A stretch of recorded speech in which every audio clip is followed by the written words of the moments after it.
ಲೀಲಾವತಿ. ನಾನು 10ನೇ ತರಗತಿಯಲ್ಲಿ ಓದುತ್ತಿದ್ದೇನೆ. ನಾನು ಪಾಠವನ್ನು ಓದುತ್ತಿದ್ದೇನೆ. ಮೇರಾ ಬಚ್ಪನ್. ನನ್ನ ಹೆಸರು ಕೀರ್ತನಬಾಯಿ. ನಾನು 10ನೇ ತರಗತಿಯಲ್ಲಿ ಓದುತ್ತಿದ್ದೇನೆ. ನನ್ನ ಪಾಠದ ಸಾರಾಂಶವನ್ನು ಹೇಳಲು ಬಂದಿದ್ದೇನೆ. ನನ್ನ ಬಾಲ್ಯತನ. ಇದನ್ನು ಬರೆದವರ कवि APJ अब्दुल कलाम। इस पाठ के द्वार चतुर सबकी धार्मिकम सहिष्णुता मिलजुल कर रहना और किताब को पढ़ने का प्रयोजन आदि की प्रेरणा पा सकते हैं। ಪ್ರಸ್ತುತ ಪಾಠವನ್ನು ನನ್ನ ಬಾಲ್ಯವನ್ನು ಡಾಕ್ಟರ್ APJ ಅಬ್ದುಲ್ ಕಲಾಂ ಅವರು ಸ್ವತಃ ತಾವೇ ತಮ್ಮ ಆತ್ಮಚರಿತ್ರೆಯನ್ನು ಅಂದರೆ ನಮ್ಮ ಬಾಲ್ಯ ಜೀವನದ ಘಟಕವನ್ನು ತಾವೇ ಹೇಳಿಕೊಂಡಿದ್ದಾರೆ. मेरा जन्म मद्रास राज्य के रामेश्वरम कस्बे के एक मध्यवर्गीय परिवार में हुआ था। ಅಬ್ದುಲ್ ಕಲಾಂ ಅವರು ತಮಿಳುನಾಡಿನ ರಾಮೇಶ್ವರಂನಲ್ಲಿ ಮಧ್ಯಮ ವರ್ಗೀಯ ಪರಿವಾರದಲ್ಲಿ ಜನಿಸಿದರು. मेरा पिता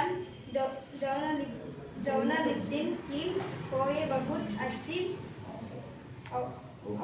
औपचारिक शिक्षक नहीं हुए थी और न ही वे बहुत धन व्यक्ति थे।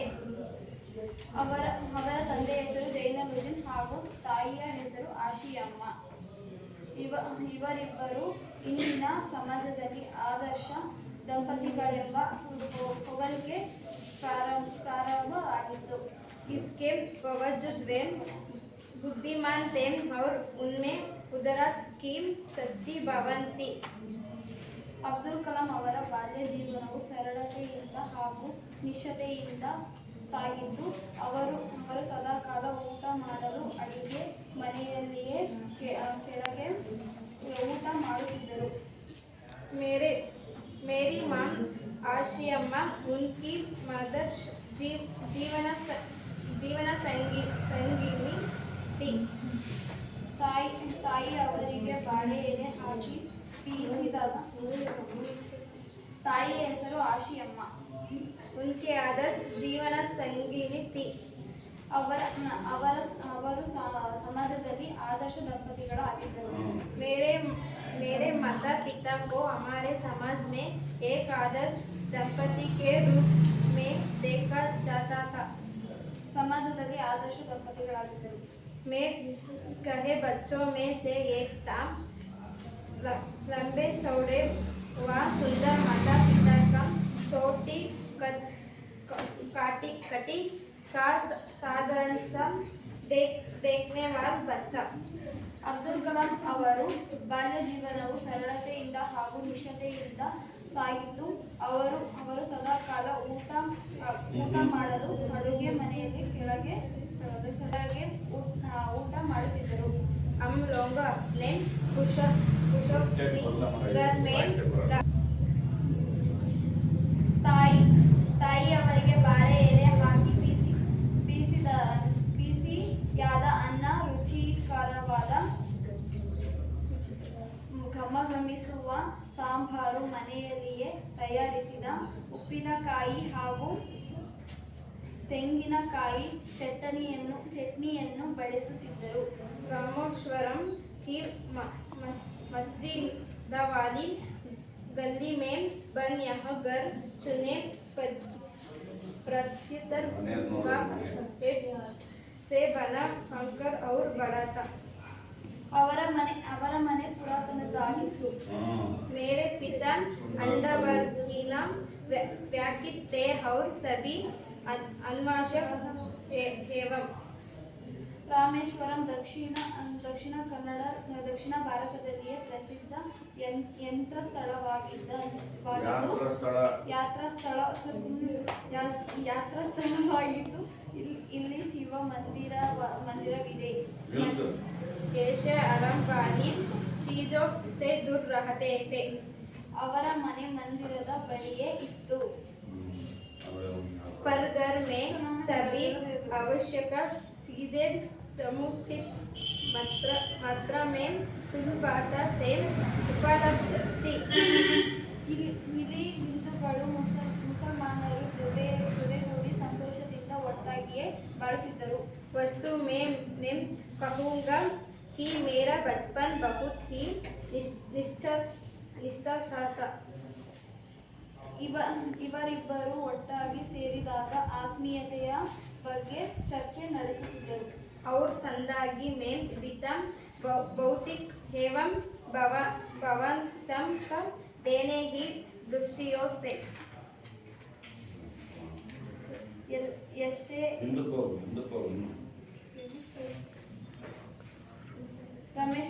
ರಮೇಶ್ವರಂ ಮಂದಿರದ ಪುರೋಹಿತರಾದ ಆ ಪಕ್ಷಿ ಲಕ್ಷ್ಮಣ ಶಾಸ್ತ್ರಿಯವರು ಕಲಾಂ ಅವರ ಸ್ನೇಹಿತರಾಗಿದ್ದರು. मैं प्यार अपनी माँ के साथ ही रस्सियों में नीचे बैठकर खाना खाया करता था. मैं कहीं बच्चों में से एक था. ಅಬ್ದುಲ್ ಕಲಾಂ ಅವರ ಬಾಲ್ಯ ಜೀವನವು ಸರಳತೆಯಿಂದ ಇತ್ತು. लगे चौड़ो व सुंदर माता पिता को छोटी कटी कम साधारण सा देखने वाला बच्चा. ಸರಳತೆಯಿಂದ ಹಾಗೂ ನಿಷ್ಠತೆಯಿಂದ ಸಾಗಿತ್ತು. हम लोग अपने पुश्तौनी घर में रहते थे. ಪುರಾತನ ಮನೆಯದ್ದಾಗಿತ್ತು. रामेश्वरम की मस्जिद वाली गली में बन यह घर चुनने पदर बम रेट से बन पंखकर और बड़ा था. ರಾಮೇಶ್ವರಂ ದಕ್ಷಿಣ ಭಾರತದಲ್ಲಿಯೇ ಪ್ರಸಿದ್ಧ ಯಂತ್ರ ಸ್ಥಳವಾಗಿದ್ದು ಅಲ್ಲಿ ಶಿವ ಮಂದಿರವಿದೆ. ಅವರ ಮನೆ ಮಂದಿರದ ಬಳಿಯೇ ಇತ್ತು. ಆಡಂಬರಹೀನ थे और व्यक्ति अनवश्यक एवं ऐसे आरंभवादी चीजें से दूर रहते थे. ಅವರ ಜೀವನ ಸರಳತೆಯಿಂದ ಇತ್ತು. ಅವರ ಮನೆಗೆ ಬೇಕಾದ ವಸ್ತುಗಳನ್ನು ಮಾತ್ರ ಇತ್ತು. ಬೇಡವಾದ ವಸ್ತುಗಳು ಅವರು ಅದರ ಬಗ್ಗೆ ಯೋಚನೆ ಕೂಡ ಮಾಡುತ್ತಿರಲಿಲ್ಲ. पर घर में सभी आवश्यक चीजें समुचित मात्रा में सुलभ से उपलब्ध थी.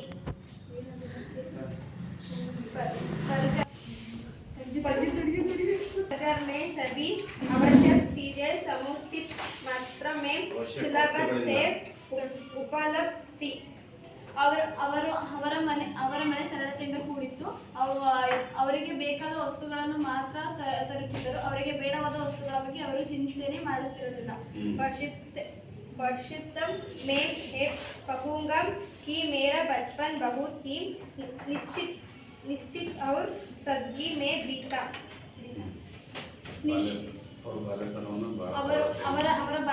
ಅವರ ಬಾಲ್ಯತನವು ಸರಳತೆಯಿಂದ ಹಾಗೂ ನಿಷ್ಠತೆಯಿಂದ ಇತ್ತು. भौतिक एवं भावनात्मक देनों की दृष्टियों से ಅವರ ಮನೆಯನ್ನು ಭಾವನೆಯಿಂದ ಕೂಡಿತ್ತು. मैं प्राय अपनी मुँह के साथ ही रस्सियों में नीचे बैठकर खाना खाया करता था. ಅವರು ಸದಾ ಕಾಲ ತಾಯಿ ಅವರಿಗೆ ಬಾಳೆ ಎಲೆ ಹಾಕಿ ಬಿಸಿಯಾದ ಅನ್ನ ರುಚಿಕರವಾದ ಘಮಘಮಿಸುವ ಸಾಂಬಾರು ಮನೆಯಲ್ಲಿಯೇ ತಯಾರಾಗುತ್ತಿತ್ತು. वे में काम पता बिछाती और फिर उस पर चावल एवं सुगंधित स्वादिष्ट सांबर डालती. ಅವರ ಮನೆಯಲ್ಲಿ ಘಮಘಮಿಸುವ ಸಾಂಬಾರ್, ಉಪ್ಪಿನಕಾಯಿ, ರುಚಿಯಾದ ಅನ್ನ ಬಡಿಸುತ್ತಿದ್ದರು. साथ में घर का बना अचार और नारियल की ताजे चटनी भी होती. ಉಪ್ಪಿನಕಾಯಿ ಚಟ್ನಿಯನ್ನು ಬಳಸುತ್ತಿದ್ದರು. मेरा जन्म मद्रास राज्य के शमोश्वर रामेश्वरम कस्बों में एक मध्यवर्गीय परिवार में हुआ था. मेरे पिता जैनुलब्दीन की कोई बहुत अच्छी औपचारिक शिक्षा नहीं हुए थी और नाम की वे पोएम बहुत धनी व्यक्ति थे। इसके बावजूद वे बुद्धिमान थे और उनमें उदारता की सच्ची भावना थी। मद्रास राज्य का रामेश्वर कस्बे में एक मध्यवर्गीय परिवार में हुआ था। मेरा पिता जैनुलाब्दीन की कोई बहुत औपचारिक शिक्षा नहीं हुई थी और न ही वे कोई बहुत धनी व्यक्ति थे। इसके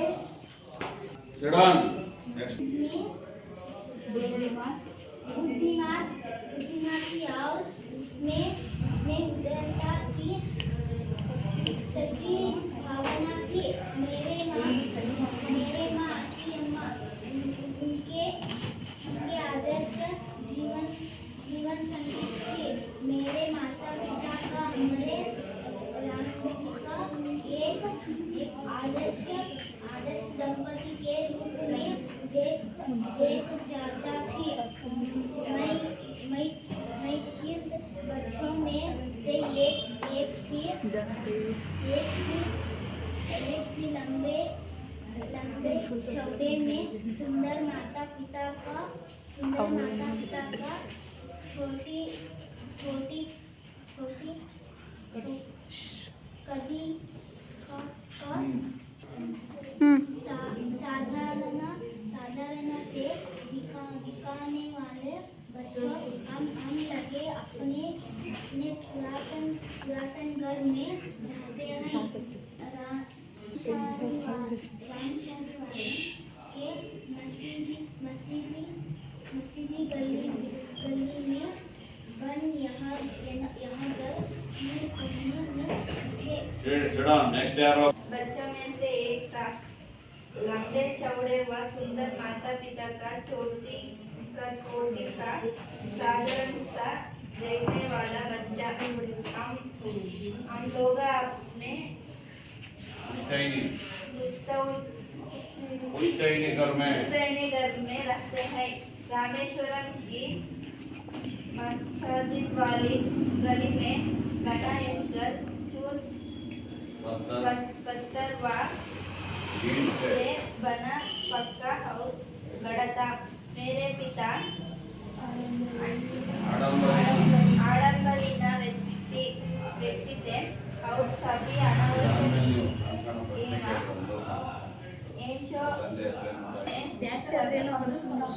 मेरा बचपन बहुत ही था और सादगी में बीता। भौतिक एवं भावनात्मक देनों की दृष्टियों से ನಾನು ಇವಾಗ ಈ ಪಾಠದ ಬಗ್ಗೆ ಪ್ರಶ್ನೆಯನ್ನು ಕೇಳುತ್ತಿದ್ದೇನೆ. ಮೊದಲನೆಯದಾಗಿ ಅಬ್ದುಲ್ ಕಲಾಂ माता का नाम क्या है? आशियामा। अब्दुल कलाम का माता का नाम आशियामा।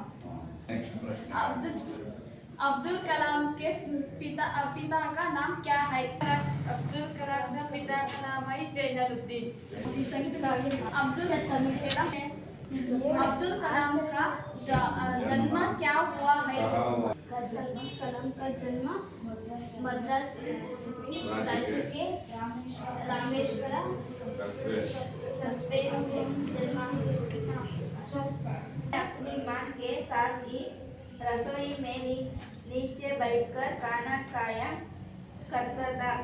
वे मेरे सामने केले का पत्ती और फिर उस पर चावल एवं सुगंधित स्वादिष्ट सांभर डालती। साथ में घर का बना आचार और नारियल की ताजी चटनी भी होती। राजा अब तमिलनाडु के रामेश्वर कस्बे में एक मध्यवर्गीय परिवार में हुआ था। मेरे पिता जैनुलाब्दीन की कोई बहुत अच्छी औपचारिक शिक्षा नहीं हुई थी और न ही वो ही बहुत दानी व्यक्ति थे। इसके